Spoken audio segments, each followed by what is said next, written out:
Good evening, everyone. I welcome you to the first session of the fourth talk series hosted by Rizvi College of Architecture. It aims to initiate a dialogue and explore diverse subjects in relation to architecture. We have been fortunate to get insights from many professionals. Yesterday, we had architect Ijaz Kashmiri, who gave insights on carbon footprint and unknown price our planet pays for it. Today, we have with us architect Mayuresh Gore. He is an experienced retail design professional.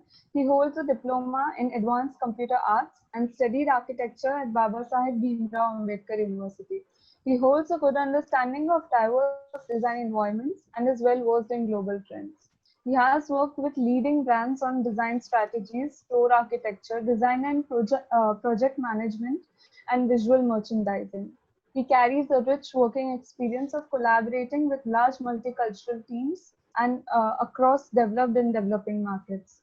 He is valued for his ability to translate global trends to local markets. So we welcome you, sir. Isa, sir, please take the Yes, session. yes. Hello, sir. On behalf of Rizvi College of Architecture, I welcome you. We are fortunate and grateful to have you for this session. We are looking forward for a great session with you. You may proceed, sir. I request you to proceed, sir. Thank you. Thank you so much.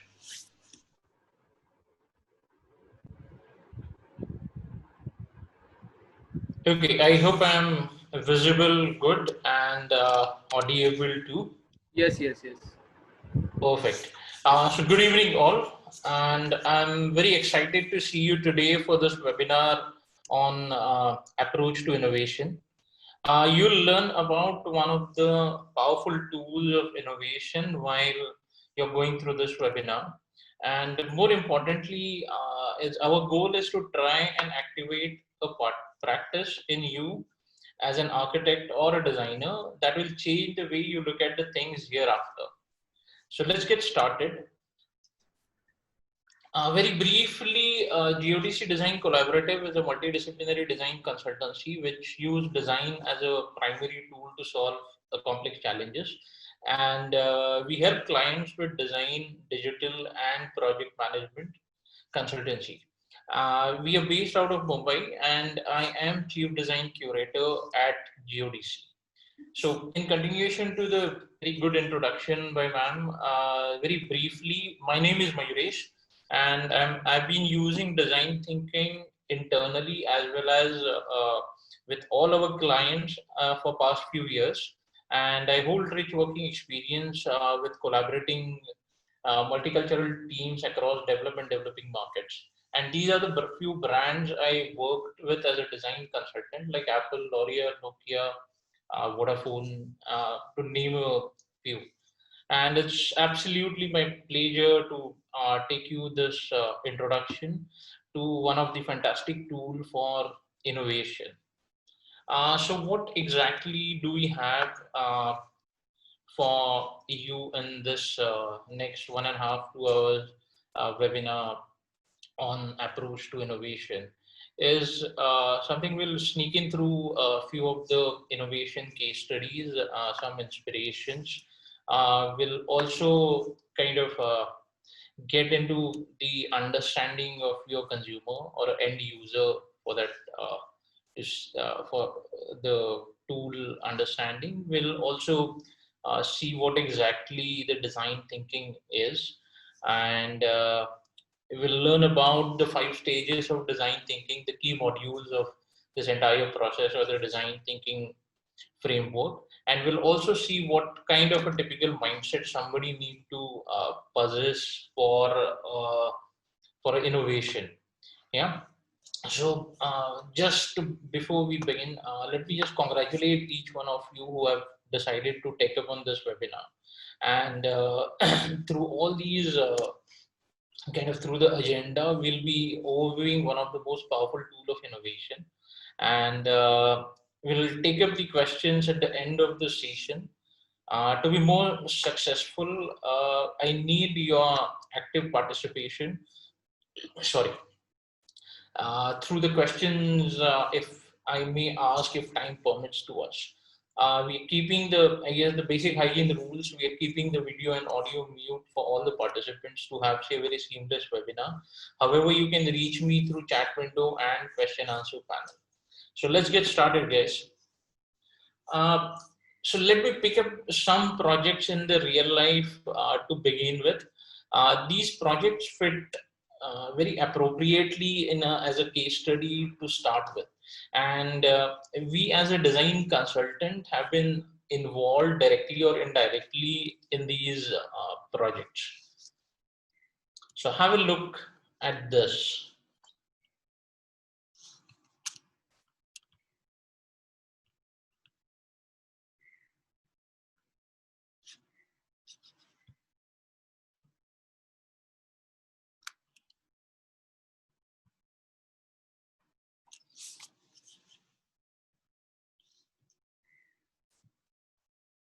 Yeah, so have a look at this. This is one of the big day sale in Big Bazaar. So Big Bazaar is an Indian retail chain of hypermarkets, and with approximately 300 stores nationwide. And you'll be surprised if I say the space is designed to be so chaotic and so crowded.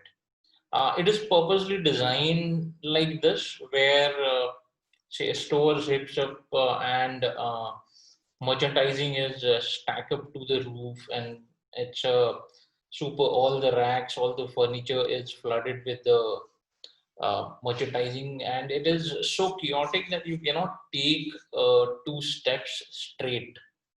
Yeah, but still, I can assure you the space is designed. Yeah. So this kind of say this passes the one kind of a consumer experience to the user of this particular space. And now share, look at this. This is Asian Paints Experience Center based in Mumbai and Delhi to start with. And this is here. So Asian Paints is the largest supplier or the producer of paints in our country, and they come up with this experience center. However, the reason they come up with this experience center because Asian Paints wanted to sell more quality colored paints, but were continuously unsuccessful over few years. And during the low time, they came across a very unique insight. They discovered that the average Indian consumer feels a bit anxious and would make very comfortable choices when while selecting the paint for their house decor. And this is due to say a fear about getting color wrong, or say he haven't seen the finish, or he haven't seen the experience the look and feel of a color. And still till today, like say a painting even today is the most in the most of the households, it's a very ceremonial thing. It's not like every summer we decide to decorate or redecorate, renovate our house. So it actually happens on one or two occasions in like a span of 5 or 10 years time. So people get very cautious about choosing colors. And so in the response, the Asian Paints have created this entire experience center, which gave consumers to kind of say a dream and explore about their hopes. Uh, they experience, remember, like say this retail outlet of a company which sells no goods. So what exactly it does is it the goal of this entire space is to create or increase the color confidence of a buyer. So when you're visiting this for before your home decor or renovation, you come out of this experience center, you walk out of this experience center with very color confident and absolutely educated to make a lot of say the bold choices. So similarly, speaking about bold choices, the this guy also made a lot of say great the bold choices which helped his business. So we all know Netflix, right? And I'm sure all of you are spending good amount of time watching the content. So Netflix began as a web-based catalog service that rented older movies in the DVD format to their clients. And trust me, one of the days, this entire business of Netflix went bankrupt. But it's also evolved very soon, and where kind of currently Netflix provides on-demand internet streaming videos, and it is just not the technology company anymore, but its exclusive content is a, like say if speaking on the numbers, Netflix spend $6 billion on the content and only $1 billion on the technology. So the ratio is like say a 1:6 kind of a stuff, and it's completely powered by the analytics which lead to the personalization. You definitely, all of you must have observed this, like say the kind of a recommendation you would get are completely different than the recommendation your friend would get. So it is all these back-end analytics with a human personalization are kind of a successful criteria to Netflix. However, where another level or the step of innovation happens when Netflix introduced the world of such gadgets, taking the personalization to a next level. One is Netflix socks. So both these gadgets are yet to be available in our country. However, they are getting popular through different parts of the world where these are available. So the first gadget is Netflix socks. So socks that you normally wear. So what happens is, say, when you are wearing the socks while watching a Netflix content, the content pauses as soon as, or the streaming pauses as soon as you kind of the person sleeps. Isn't it fantastic ones? Yeah. And then there is another gadget called a commitment ring. So what commitment ring does is it's only allows streaming of an episode when both partners are wearing the rings and are nearby. So this is kind of a level of personalization and a level of innovation once a bankrupted company could achieve to stay very relevant in the market.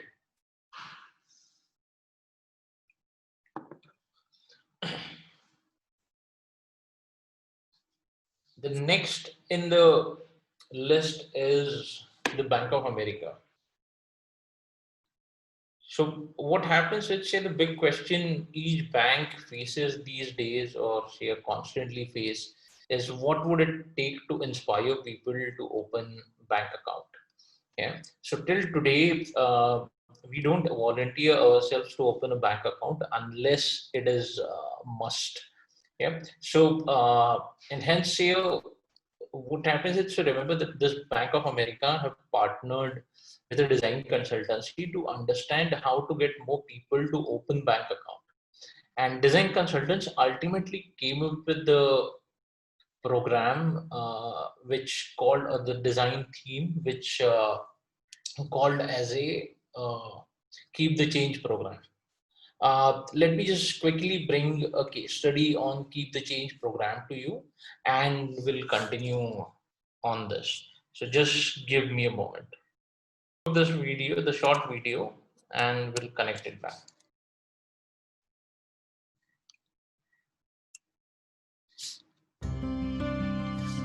At Bank of America, we recognize that innovative banking products are the key to attracting new customers. That's why we recently launched Keep the Change, a unique program that helps customers put aside savings on a regular basis. Here's how it works. Under the Keep the Change program, every debit card purchase made by a participating customer is automatically rounded up to the next dollar. The difference is then transferred to the customer's savings account. Every debit card purchase adds to the total. To provide added incentive for new accounts, the bank matches 100% of program deposits for the first 3 months and 5% thereafter, up to $250 per year. Bank of America's Keep the Change program was launched in October 2005, and it has already proven an overwhelming success. By January of 2006, the program has attracted more than 1 million customers, and more than 20% of these customers were new to the bank. Imagine a program that attracts 200,000 new customers in just 3 months. That's the power of innovation.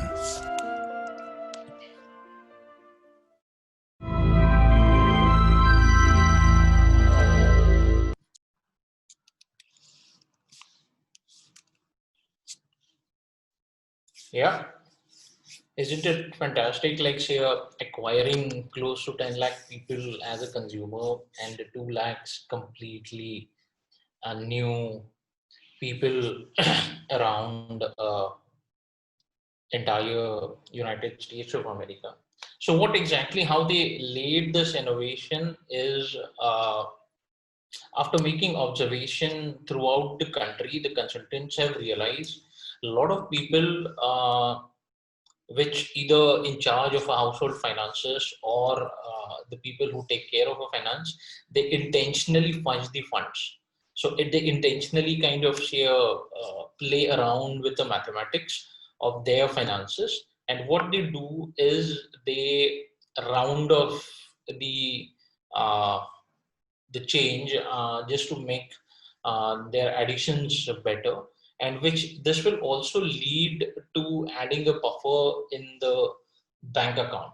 So this suddenly becomes the normal habit of a person, suddenly becomes a great initiative, came up through the design thinking research and helping bank or a financial institution to launching a product, which is a like a well awarded product. And I'm sure all these participants, the students, this definitely be sounding very familiar to you, right? Remember, like, say, mom, dad giving you some say money to buy some stuff, and in return to a goods, you're kind of keeping the change by just rounding off the pricing. Yeah. So it's the same, the basic habits, the human habits. They just try to monetize through a user research, and that led to a good amount of innovation. So speaking about these innovations, so these are the companies also which are recognized as the most innovative companies in the world. And if you see the Apple, Google, Airbnb, or Spotify, which is recently added in this list, they share one thing in common. They use design as a integrative resource to innovate more efficiently and successfully. Yet, like a lot of why these only few of the companies are recognized or became popular, because a lot of many of the businesses do not make it as a priority to invest in the design and innovation, because often the value of design is so hard to measure and define as a part of business strategy. But companies who are aware of this the power of design, uh, they are just like these ones. They purposely make design as an integral part of their operation, and that's what these companies are recognized as a doing the business by design. So this is like, say, a must-have criteria of a consumer experience design. So this design incorporates the three things or the three main components. The design has to be extremely user-centric, it has to be collaborative, and it has to be very experimental. So in the recent years, if you see the in past, the popularity of companies like Apple, Google has emerged because here the consumer experience has emerged as a major differentiator between the large companies. So why Apple products are more popular than the Samsung one? Because of a consumer experience or the user-centric design Apple promotes to have, right? And these companies, when say these design-led or the business by design companies design their product and service precisely on this principle, most of the other or their competitors innovate the consumer products. These companies innovate the experience side of it. So they invested in design to become more innovative, more profitable, to grow faster than in any other companies in their segment. And what we call this entire phenomena is the human-centric design. So the primary concern is that all these designs, all these product services, you are working on it or you are innovating it, has to be human centered. So we are designing for humans, right? So whether take up your architectural projects, right from say the second year to the final dissertation, your primary your primary goal is to design the space or the environment for its user. So we are designing it for humans. So we are designing the products for human to use, right? So design thinking is all about the human-centered design. And what happens is, say, the human-centered approach for the problem solving, this always help you to achieve the goals faster. And one of the reasons, like say, we break down each of the phase of a process in this design thinking methodology or the framework, it is so that say, each of the design team can learn from the others and come up with a super surprising solution to them. But why, again, see, the question remains why it has to be the human-centric design. Because see, it is globally proven in the real world, there are three universal user mindsets. And these mindsets are actually drive the design, right? So, say, guys, when I mention design, it's more about either the product or the service, but then say a product is also further bifurcate with the environment design, the product design, the UI, UX, and so many different branches of the design. So in the real world, these three universal user mindsets that drives design of any kind. Yeah. So the first mindset is the dreamer. So the dreamer kind of a user in this mindset, he is actively looking for the new ideas and inspiration. So the dreamer don't yet have say a fully defined their needs and wants, and skip between the categories, the brands, and different to find the inspiration, and they keep learning something or the other to have say a very fun while doing it. So dreamer are someone who do not have very specific intent, whether it's a purchase or the usage intent. The second mindset is more as an explorer. So that in this mindset, the users are extremely open-minded, but same time uh, they do like a very category specific purchase. So say if they decide to buy a phone, they will stick to buying a phone and they will not go outside their category. So they may have few options in mind, but they are absolutely open for suggestions and they can easily be influenced. And they are looking to browse very easily, find a lot of information, and just to so that by information finding the information, they can narrow down the choices. So again, Shreya, all these stuff, what I'm telling is it's coming from us.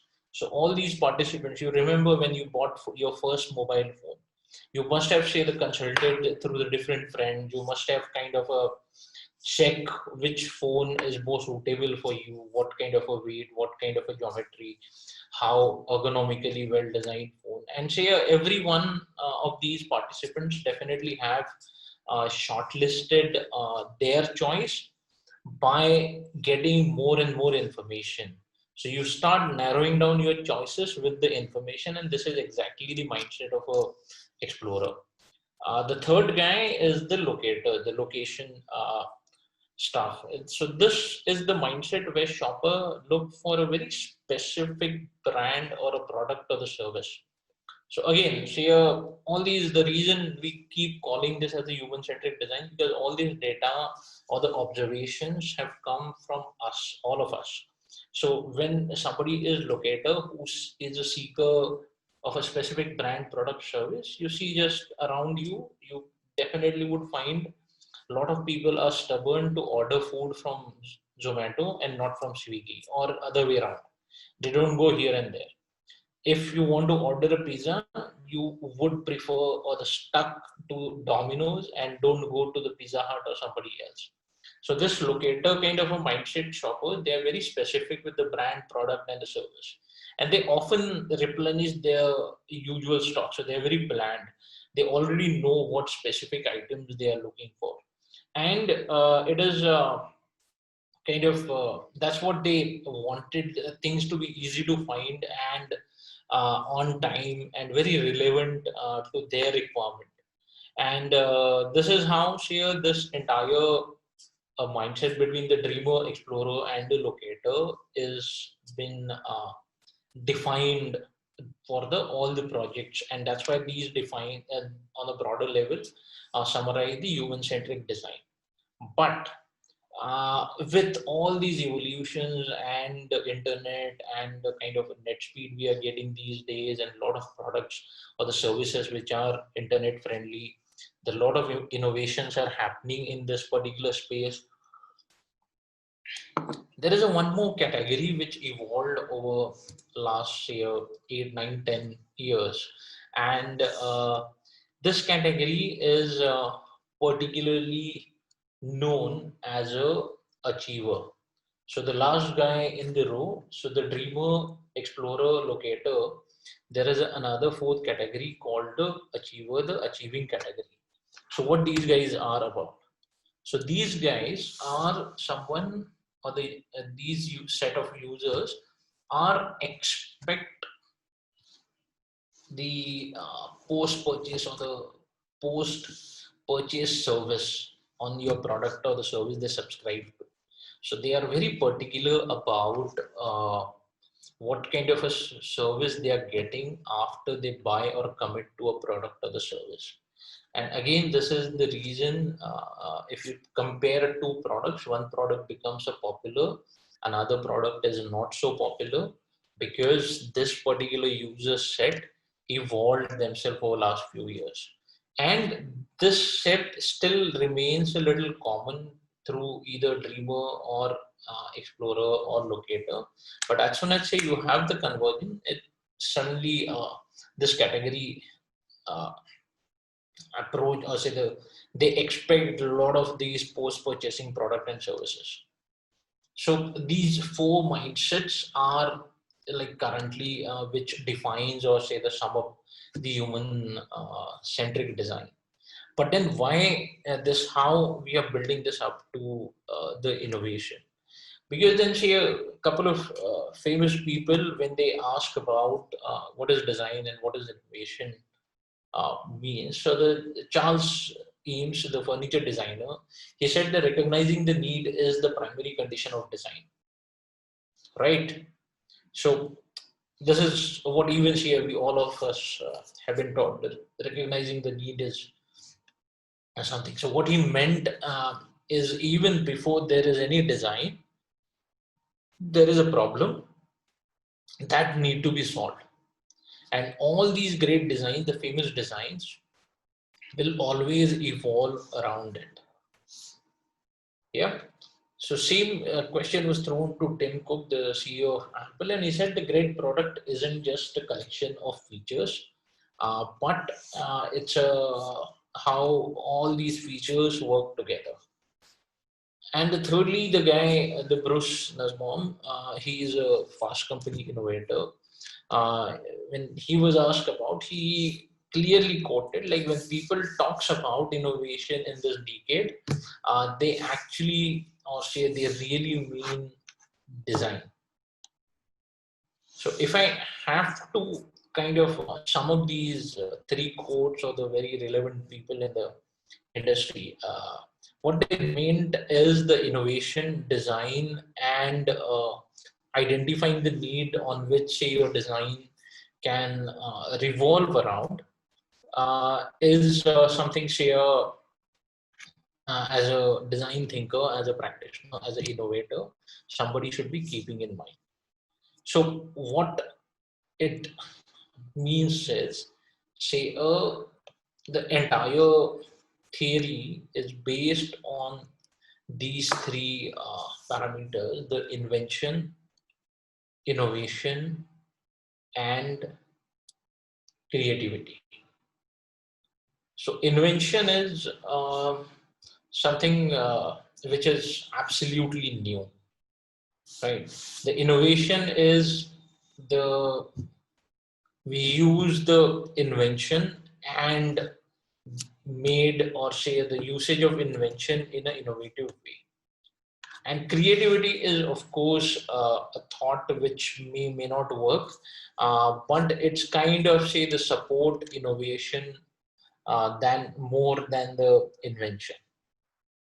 So if I have to ask you guys, if is mobile invention or innovation?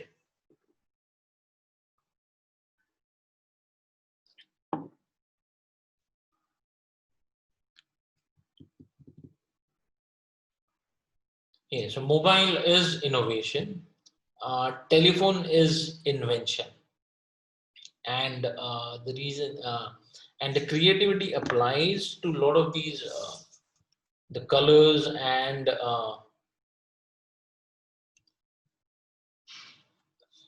the display and those things is something applied to the more look and feel is the creativity in this mobile case. So telephone is invention and mobile is innovation. So we always had a telephone, and then need of, say, a phone while somebody is moving helped people innovate the mobile phone. And once the mobile phone is innovated, the creativity becomes a differentiator between, say, the Apple, Samsung, Oppo, and all these people or the companies to follow, OnePlus for that matter. Similarly, the car or the wheel. So the wheel is invention and the car remains innovation. And the moment you apply creativity to innovation, you could have, say, the different design car through a different brands, interiors are changed. So effectively, if I consider a car, what it is, it's, say, a engine, four wheels, four seats, and the one kind of a boot space, and that's about it. But you still see a lot of varieties because, say, your creativity is applied to innovation. But why would, say, we are speaking about this invention, innovation? And because we are kind of approaching one of the kind of very popular tool, and how to kind of, say, the approach or evaluate any of the idea you would have. And this entire the tool or the framework is applied or can be applied to even your design problems in academics. And I hope, like, say, the more you practice it, it will start benefiting you in a longer term. And that's what, say, as a architect or as a designer, we do professionally. So effectively, the reason, say, the invention, innovation, because here innovation is not an event. So it is not like, say, a better and suddenly you realize something and this becomes a product. No, it is not like that. This can be a innovative idea, but still that idea need to be evaluated. So innovation is not an event, but it is a structured process to reach to your final goal. So it always, there is a saying, like, say, start something keeping your end goal in mind. So innovation is the design is a design process. But same time, innovation isn't about ideas. Yeah. Innovation isn't about ideas. Ideas, so you get plenty of them, right? But it is more about how it's about solving a problem and doing a hard thing first. So there are so many ideas people would get across. But if you see, there is only one Netflix to start with, there is only one Uber to start with, there is only one Airbnb to start with. Then Oyo came, then Ola came, then Disney Hotstar came. So whatever. So these are the followers. But then here it is like say that they started kind of addressing or the solving the problem, and they did hard thing first. So what exactly? So to solve a problem on the idea you would get, the one of the tools is design thinking. So this is when you are approaching or say you kind of try to solve a problem, and that problem can be anything. So the problem can be as open-ended as your design problem in the academics. Yeah, so design thinking is rather become a very handy tool for innovators. It's an early 2000, the few business consultants have developed this model, and that actually changed the way designers, engineers, then eventually the educators, the business executives, social entrepreneurs use and think and started solving the problem. And the reason it becomes a popular because at the core of it, it has a human-centered design process. So whatever the problem or the say the challenge you're trying to solve, you're actually trying to solve for the human. You're trying to solve for the user. So it is primarily so this design thinking as a tool, the one of it's so design thinking is like say one of the best possible tools you can use for the innovation. You can use for finding a problem. You can use for the finding a design solution to your problem, uh, and its framework support that. So so it's a human-centered design process, and the kind of the method which encourage people to identify and solve problems by actually doing the three uh, very simple tasks. So you empathize, you work in team, and you fail effectively. So that's how say the design thinking would work. But then here, how do we define design thinking? So if I have to split it up, the design, so I use design in two ways. One in English, the one as a noun, which speaks about, say, if design is used as a noun, which means it is a form or a composition. Same time, design used as a verb. It is to plan, to create, or to advise. What does thinking mean? It's a reasoning a person's idea or an opinion. So what design thinking comes together means finding solution with a creative mindset. So design thinking meaning you need to possess a mindset of a designer and the thinking of an innovator. And that's actually your approach to innovation.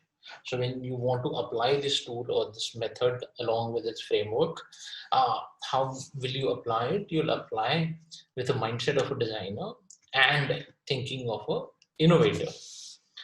So if I further need to define the design thinking, so design thinking is approach and a mindset. And the mindset is kind of say the focus towards the solving the problem. And that's the reason design thinking is gaining popularity as a lot of these economic activities in the world shift from industrial manufacturing to a knowledge creation and to creating experience. So innovation has become a survival strategy. So if you can't innovate on each of the occasion, you cannot survive. So me as a design consultant, last 3 months doing nothing because of a pandemic, it's something led me to some innovation which kind of keep me going, whether it's through the brain, through the money, through the business. But innovation is the survival strategy, and the innovation will lead you, it will evolve you from design doing to design thinking. So you think with a mindset of an innovator and you apply all these designing tools to solve a complex problem. And to kind of justify what I'm saying to you is, if you see the last 10 years, the growth of a design driven companies, they performed 288% more, 288 times better than the top 500 organizations in any country. And it is like, say, these numbers are uh, quite encouraging as a designer. So if you have kind of, say, the appetite to figure out a problem and find a solution, this is absolutely the time to apply your designer toolkit and innovator's mindset to solve it. So it's all about, say, the mindset and the methodologies for answering critical business questions through design, prototyping, testing, and ideas with the human-centric design. So effectively, to apply all these and the design thinking, uh, we all apply creativity in our daily lives, right? And it's if you ask me, it's everyone is designer, but sorry, but why do we design?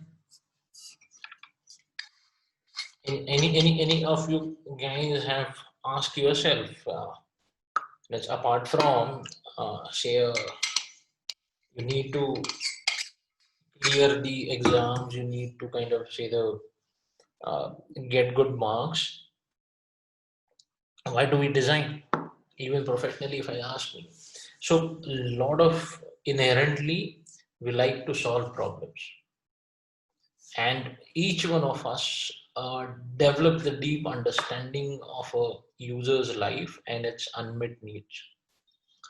So like, say, iPhone was innovated because one guy asked a question, why there is a keypad on the phone when it is not required. And that's how this full 100% displayed mobile device, which we know as an iPhone, is innovated. So we inherently kind of like to solve a problem. See, it's a good example. Like, say, even you and me keep innovating on day-to-day basis. It's like, say, if I have my uh, office starting at 10:30, I will definitely have very elaborated breakfast at home and then come to office. But say if I have a call at 8 o'clock in the morning, I would rather on the day before, I would plan to have, say, a bread butter on the call day, quickly grab one and rush to the office. So for me, that's a kind of a finding solution through design, right? So I designed it. So similarly, all our, say, parents, the people in the house, they keep innovating or they keep designing, or so they keep finding the solutions of our day-to-day problem. And what it tells us is design thinking does not require artistic ability. Yeah. Sadly, it is all of us were told in 8th, 9th, 10th about either you can draw or you cannot draw, either through parents, either through teachers, either through different social people we are socializing with. We get categorized at schooling, either we draw it, either we can't draw it. But which is little wrong, because sheer design thinking is not related to your artistic ability. You're not supposed to create a painting which will get monetized and earn money for you. So design thinking is not required the artistic ability. What it requires is, of course, the creative confidence. So what is creative confidence? It's say the kind of mindset to approach a problem, the kind of mindset to figure out what the problem is, and then try to solve that problem and to find the right solution. And then it also required a lot of visual thinking, which leads you to think quite differently. Again, visual thinking is absolutely must, and I keep saying it when I say a human-centric design, most of these data, most of these habits have come from us. So if somebody quickly asks you, tell me, say, some of your memory when you are 5-year-old, some of your memory when you are 8-year-old, you don't, rather you remember those memories of your childhood through the visuals, right? And not through the script. So you don't write down and tell a person like, okay, this is how this happens when I was 5-year-old. You start telling a story about it because those memories are with you more visually than a script wise. So that's exactly what you required as a design thinker. And because design thinking is first, it's a perspective with a focus on people, perspective with kind of where human are, the users are at the center, the core.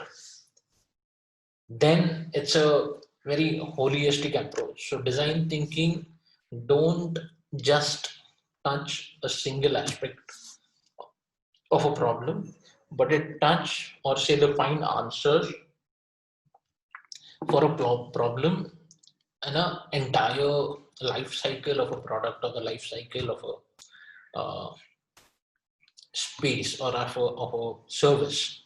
So when I say it's a holistic approach, it means it tackle the brand, the service, the product, the business, and digital. So when say a design thinking, you apply a design thinking as a methodology to any of the problems to get a right answers or to get a nice solutions to. It never work in silos. It works at a brand level, at the topmost in the hierarchy. Then it works on the service level. It works on the product. It works on the business, and it works on the digital. It's because of a time constraint, we are not diving much deeper on each of these criteria. But if I just have to put a quick example, like say if you're designing a museum, I would be more interested how this museum is designed considering me as a user in mind than getting designed in isolation.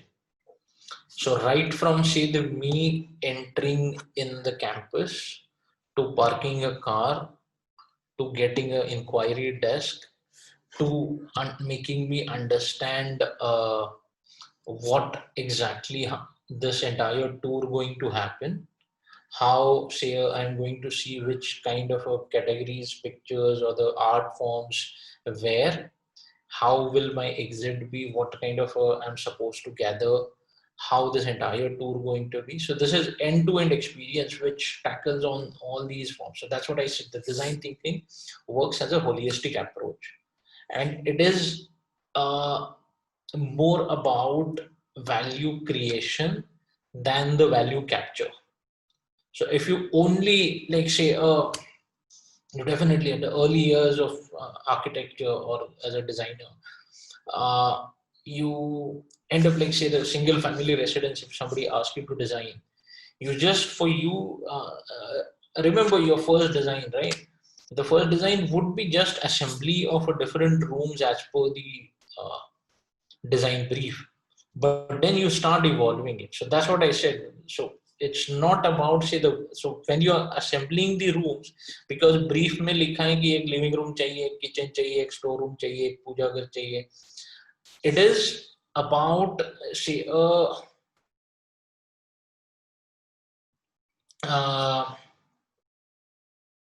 it's more about value creation when you start defining why a certain location of a room requires what kind of uh, from living hall, how will you approach and why will you approach. So it's more about value creation than the value capture. But when I said it's an innovation, when it remains at the core of this entire design thinking framework, it is about, say, the desirability, viability, and feasibility of any of the product or the service or the policy you're designing to. And so feasibility means, say, what is functionally possible. Viability means, say, what it like to become part of a sustainable business model. Is it viable financially, as well as is it viable as a design solution? And the most important part where this design thinking hit directly is the desirability.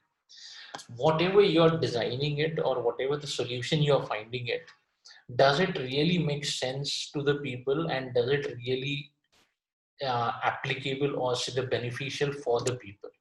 So this desirability quotient is absolutely essential, non-negotiable when you think about applying design thinking to any of the user problem.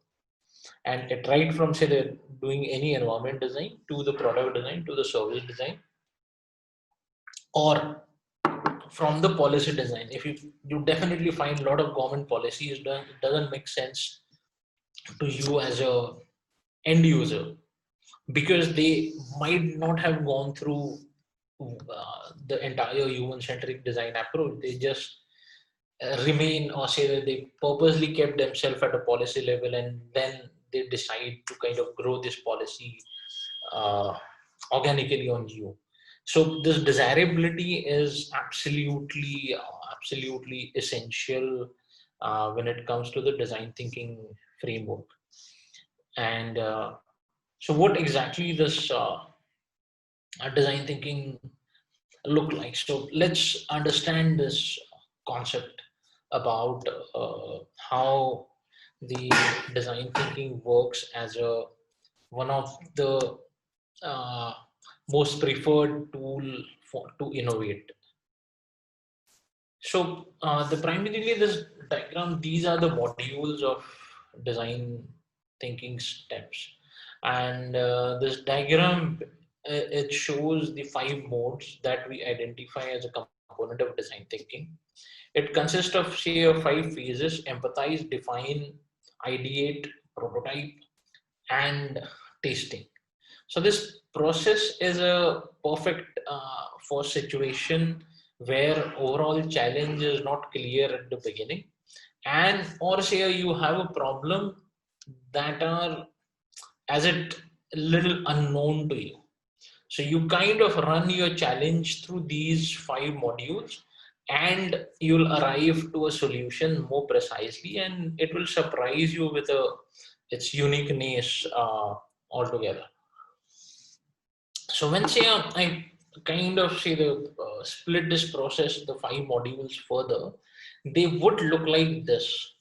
So what happens is, say, the first phase involves defining the need of a user through observation and immersion. The second phase involves through the ideation. So that is where you will do the brainstorming, experimentation to come up with all the possible ideas for the solution you are seeking to. And the third phase is running as many tests as possible to improve the outcome before implementing the final product to the people, before implementing the final service to the user. So the first stage of this entire framework or the module is we are going to talk about is empathize. So empathy is the ability to understand and share the feelings of another person. And empathy is a foundation of design thinking. So the problem you're trying to solve is rarely of your own, right? And so they are most of the time they are for those some particular users, and it's a human centered because it starts with people, and it seeks to reveal a lot of meaningful insights into the way they value and care about, and to kind of understand in a better manner how to innovate something for people. So the empathy is kind of say the it is still again say the human centered design that remains at the core when you kind of want to empathize through this process. And this is where we get to know the humans that we are designing for. So this is where you will kind of discover a lot of insights about your user or your end user who is going to use your product, who is going to stay in your design residence, who is going to visit your design museum. So this is the empathize stage of design thinking. So what it means is you have to know your people and user far better, and it's putting yourself into the end user shoes, observing them empathetic way, understanding these customers as a human being with a context.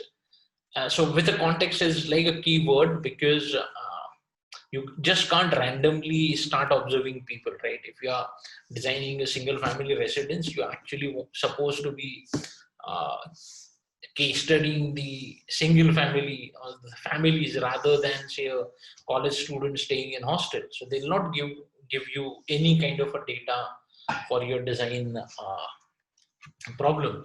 So it's a understanding the customer as a human being with a context. It's something say what we are expected to do over here.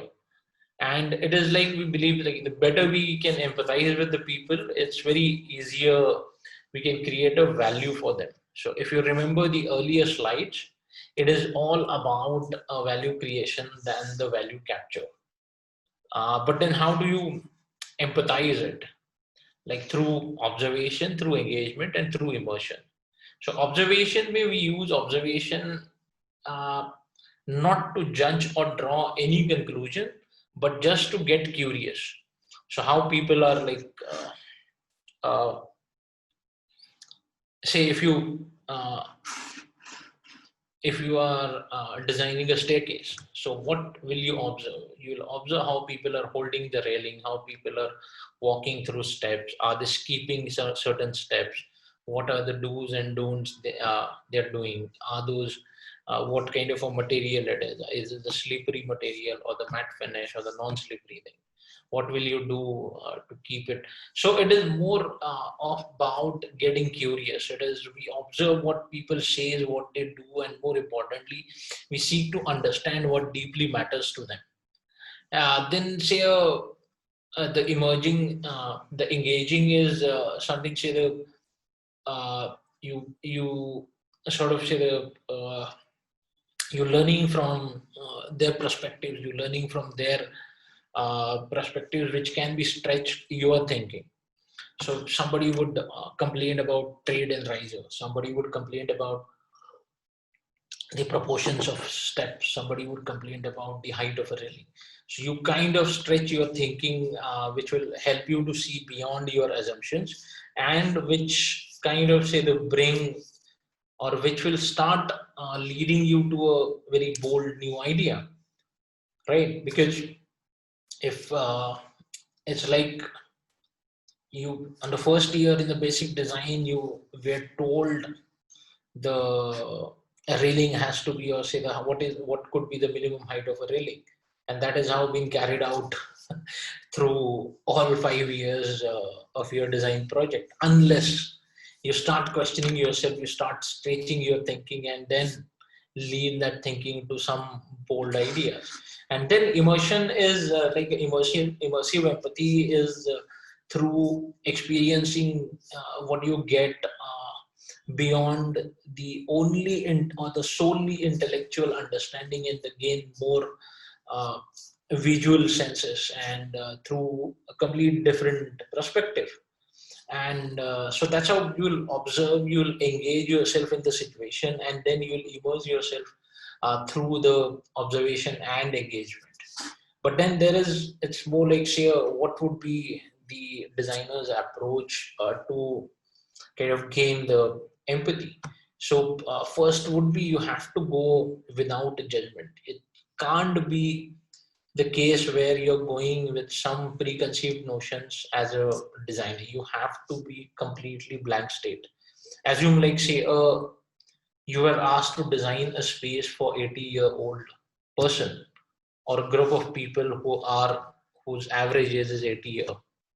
You can't start considering as an 80-year-old person would do or would not do these many things. You have to be extremely neutral with it.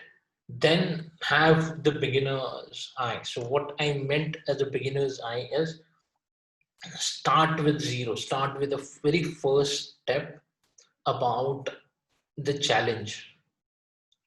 Remain curious throughout the process. Then say, remain very optimistic. And you have to be optimistic, because this human-centered design demands you to observe and record each of the minute finding of your empathy thing, and then be respectful to the situation.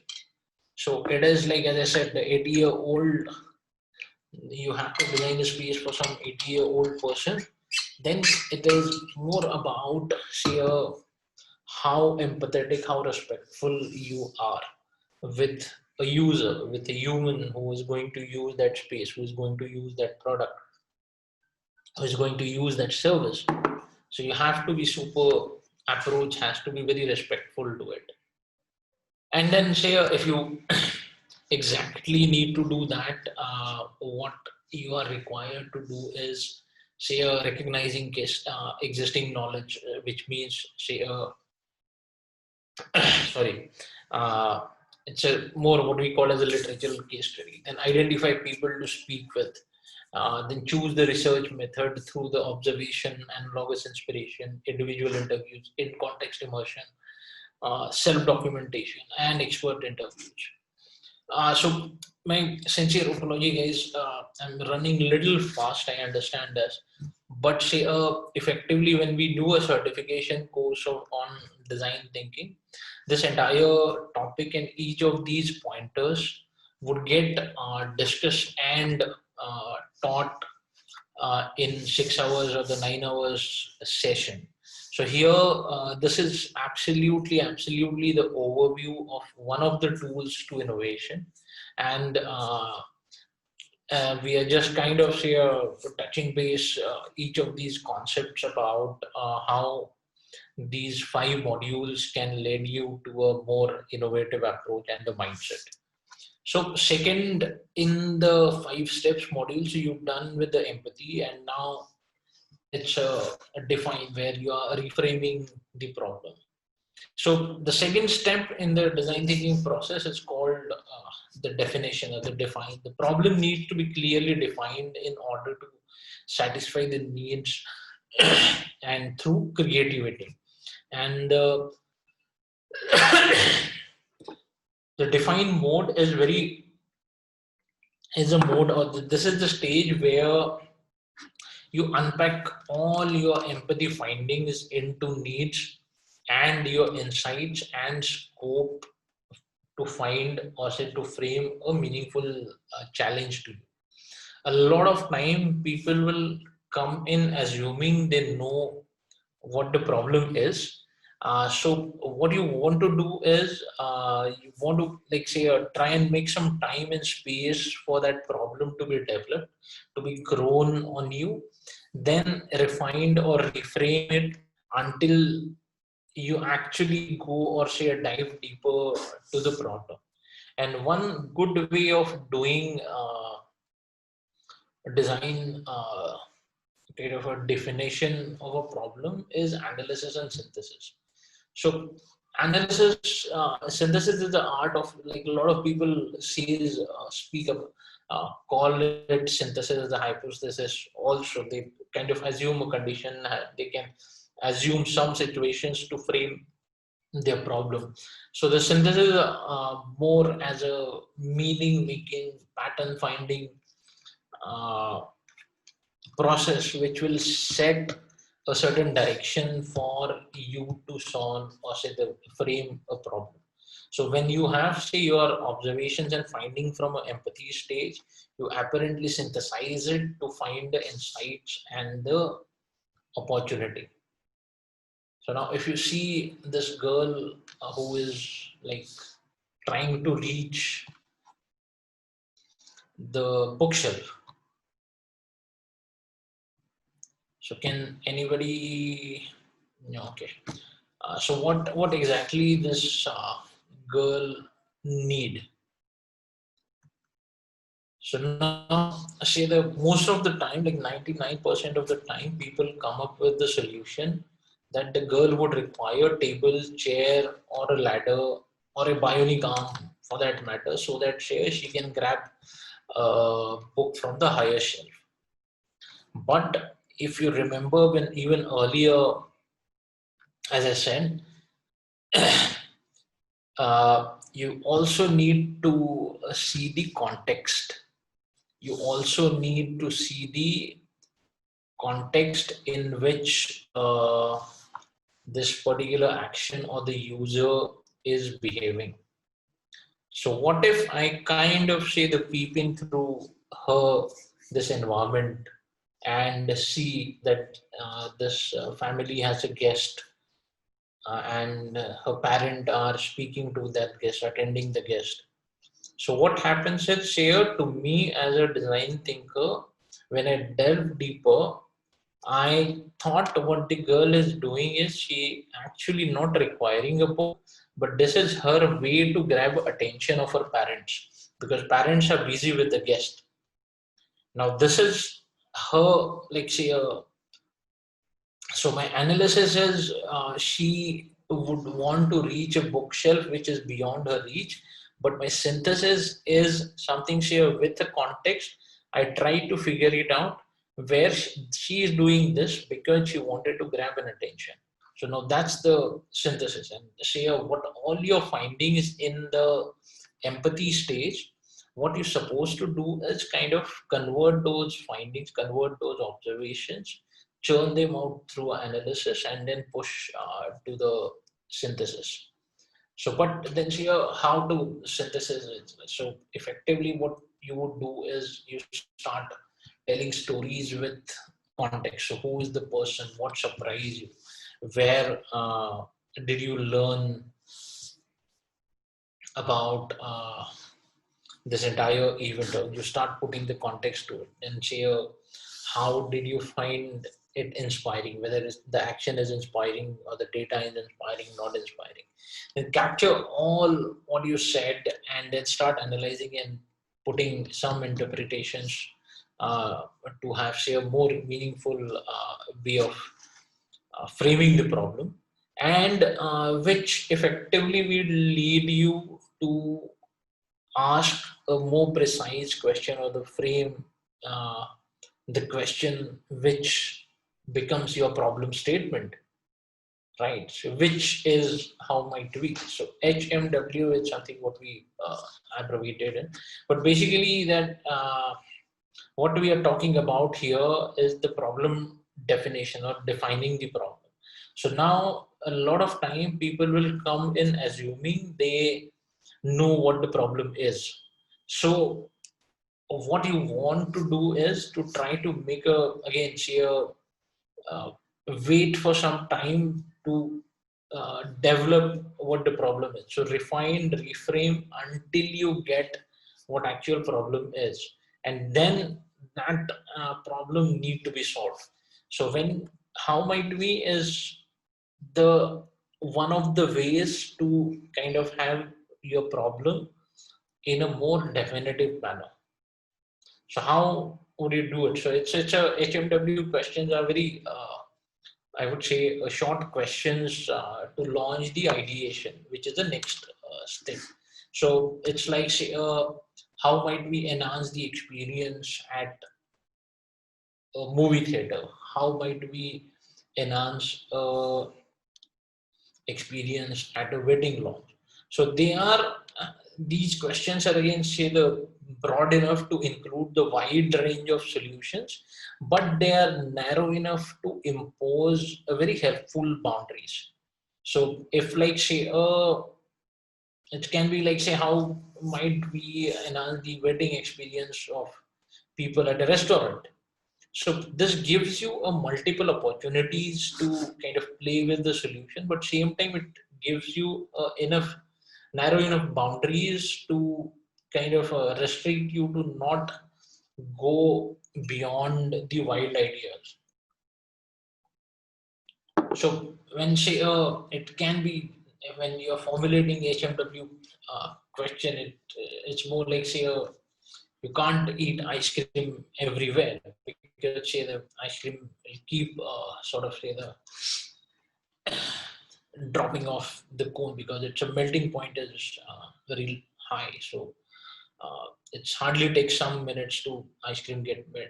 So you cannot assume a question like how might we create a tripless ice cream cone, but say, you have to be open enough for the discovery, the empathy and definition, where you may come back with a lot of optimism and ask a question about how might we redesign the ice cream altogether, where my melting point goes up, where ice cream remains in a frozen stage for a longer time. So this short question helps you to kind of find out the precise platform or the question for the ideation, which is our next step. So next step in the design thinking process is my personal favorite, is ideate. It's ideate is the mode in which you generate a lot of radical design alternatives. So ideation is the process of, say, absolutely going wide in terms of the concept, and it is also this is where you get extremely creative, and you have to generate as many ideas as you could. So idea, or the successful success mantra for this stage is like, say, create as many ideas as you want to have. So the Linus Pauling, the one of the chemist who is the only one guy who have won Nobel Prize twice, and he came up with this quote saying, if you want to have good ideas, you must have many ideas. So how do you like, say, so here the another key is you go for a volume, and you prefer novelty of an idea over the quality of idea. So you have, say, a plenty of idea, and then you start filtering them down to the more relevant ideas to your how might we question, to your defined problem. So the good way of ideation is, so the one is the deferred judgment. So deferred judgment is basically uh, uh, it's respecting the ideas from the others, and this brings a very open mind to kind of, say, bring all the participants with an open mind in your ideation session. Then go for volume is quantity. So we often try to get 25 to 50 ideas within the one brainstorm session. Then one conversation at a time is like a must way when you are in this particular stage. Then the visual is, as I said, the visual thinking is most important uh, skill you would have as a design thinker. And because it's very easy to communicate visually than, say, you start elaborating through the script or through the conversation, then build on the ideas of others. So you have to be, as a teamwork, you have to be encouraging enough to sort of building on the thoughts. If some thought you liked with your colleague, you start building upon those thoughts when you are kind of trying to find out a solution. Then stay focused on the topic, which also means like say just to make this brainstorm session more efficiently without wasting much of the time, you have to restrict yourself with the topic you are designing to. So again, say you have to refer to your how might we question and the definition stage, and encourage wild ideas and share a lot of times the crazy ideas which you may never implement can guide you to a next radical innovation. Let's say I would let me just how wild idea can be and how uh, popular it becomes. I'll just quickly tell you the hashtag we all use for the some keyword in the Twitter, Instagram, Facebook. So when Twitter launched, the hashtag was not part of its entire scheme or the program. But the Jack Dorsey, the founder, have seen some of his colleagues using hashtag just to kind of highlight some key pointers for him, and that's how hashtag became an integral part of the Twitter altogether. Now, share Twitter can't run without hashtag because their entire algorithm now innovated and based upon the hashtags. What kind of a trending is works with a hashtag as a primary tool. So that is how it is. So you have to encourage a lot of ideas to become, so get through more appropriate solution you want to you seek for your uh, problem. And once you have say you empathize with the people, you defined your problem, you ideated it, the next step in this module comes as a prototype. So prototype is where you get your ideas out of your head and get them into the world. So prototype can be anything that takes, it can be anything which takes the physical form, right? So this is where we create say, a demo, and this is where we try to convey with a physical form about what we are thinking about this product or the service or the space for that matter. So it is more like a say the like we do a working model. So the prototyping is again becomes a very critical phase in this. And when you're doing the prototyping, it's always it can be as raw as possible, where it will help you to communicate it. But the 4 or 5 key reason we should do or must do the protos of from the idea is one, share to gain the empathy. So gain the empathy from the peer.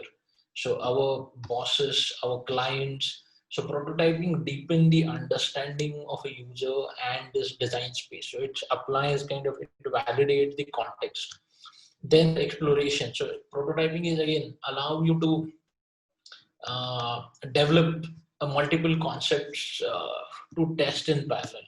So if you have say 10 ideas, out of which the 3 are absolutely brilliant ideas, then the prototyping will help you to choose one of the best ideas among the best. The testing or the inspiration is it inspires a lot of other team members just to by seeing or say the showcasing the vision behind this. So it's absolutely necessary to kind of say that these 4 parameters you should be going for the prototype uh, when say you are trying to find out some solution to the ideas. So prototyping, absolutely, it is the primary criteria of prototyping is built to think and embrace failures. So no matter whether you have failed in your idea or you kind of uh, the idea of building this prototype is more about, say, to infuse the lot of thoughts about this product when it comes to a physical form. So this is the great way to start conversations, right? So what you learn from these interactions with the prototype they drives to deeper empathy and more successful solution. So they'll help you rapid to evolve in this thing. They'll help us to tell us what exactly to be done, how this idea is little less impactful than the other one. So all these prototypes help us to kind of build the experiments and define our sensibilities so that we can unbiasedly validate our problem statement. And but then share, if we have to do a prototype, then what exactly, how do we prototype it? The first thing first, it's like we have to start prototyping very early of a project cycle. So if may I refer you to this graph, what it says is here, this is more like a fail early thing. So more you grow further on a project timeline, your cost of error grows up. So the more early you do prototype, it's more cheaper. Plus, it gives you an opportunity to come up with more successful solution or the more marketable solution to your problem. So all the products, all the good spaces, all the good services you could enjoy using currently as a user, they are absolutely the outcome of this fail early model. But same time, say if you are doing, say, designing an aeroplane, so some projects in that kind of a that kind of a category, your prototyping, instead of say a fail early, it becomes a more as a often to be tasted, just to minimize on the risk of a proto. So it's like, say, you start splitting the projects in the parts and then tasting it part by part at a different stage. So it is more about, say, building the cost and test circle than, say, kind of compromising the project timeline. So there are some these kind of a cadre or these kind of a projects where you apply a little different model to prototyping.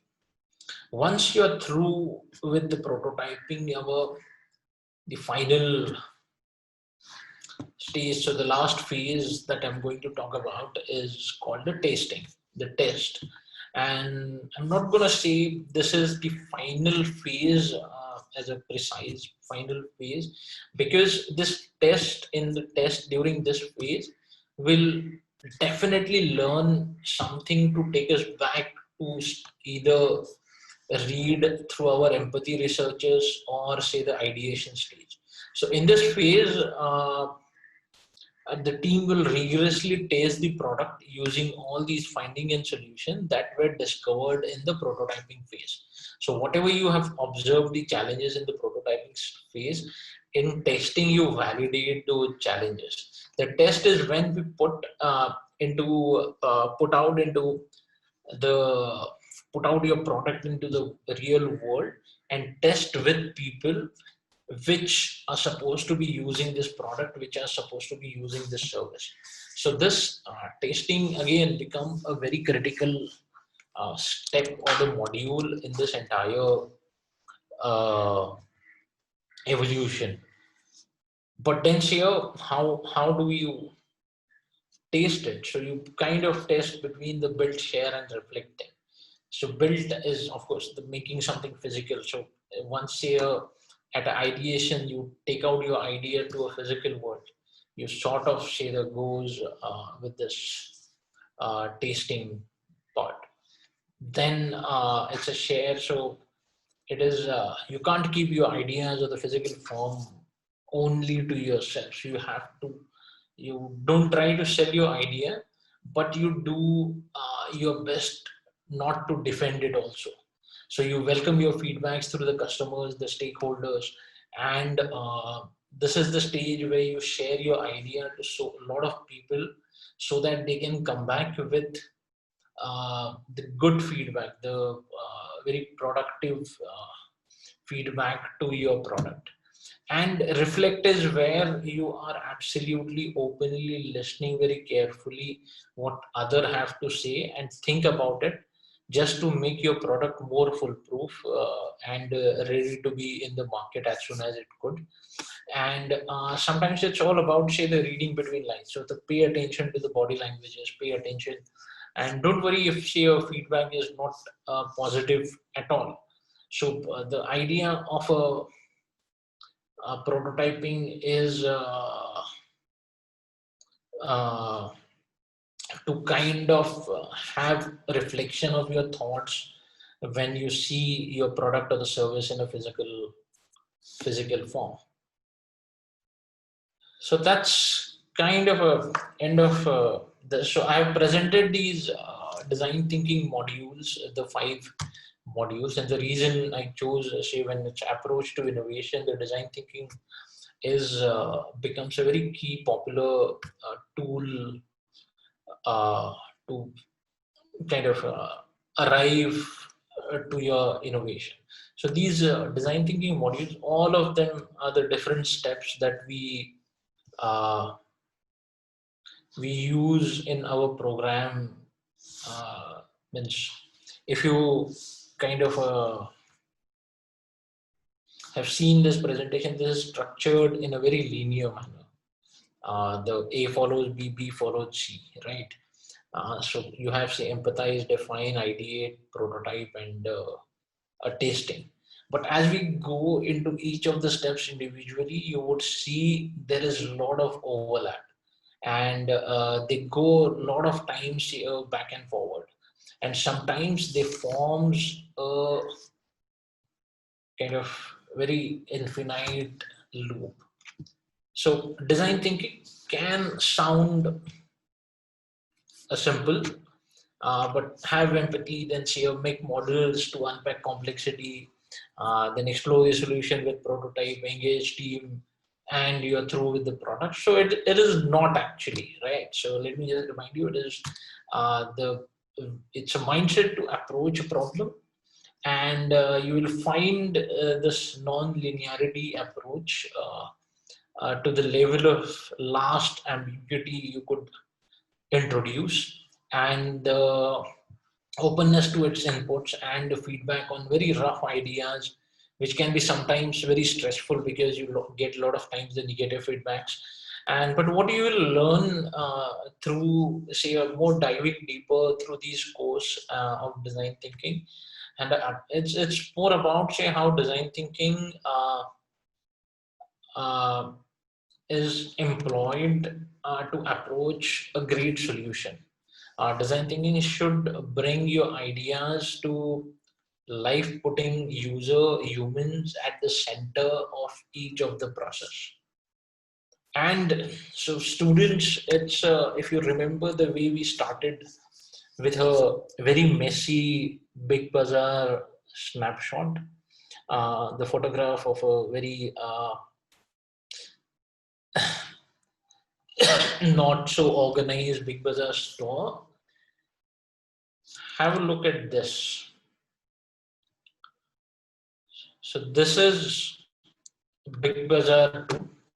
This is the Big Bazaar's next generation store. Very clean, very well organized, very much different than the stores we have seen at the start of session. The reason they have transformed from that messy, clumsy store to this very well organized, polished store, because as a concept, as an innovator, they kept human at the center, at the core of this innovation. So when, say, a Big Bazaar was launched in early 2000, people were not very friendly with the organized retail of the Kirana stores. They had to design this kiosk to make it more relevant.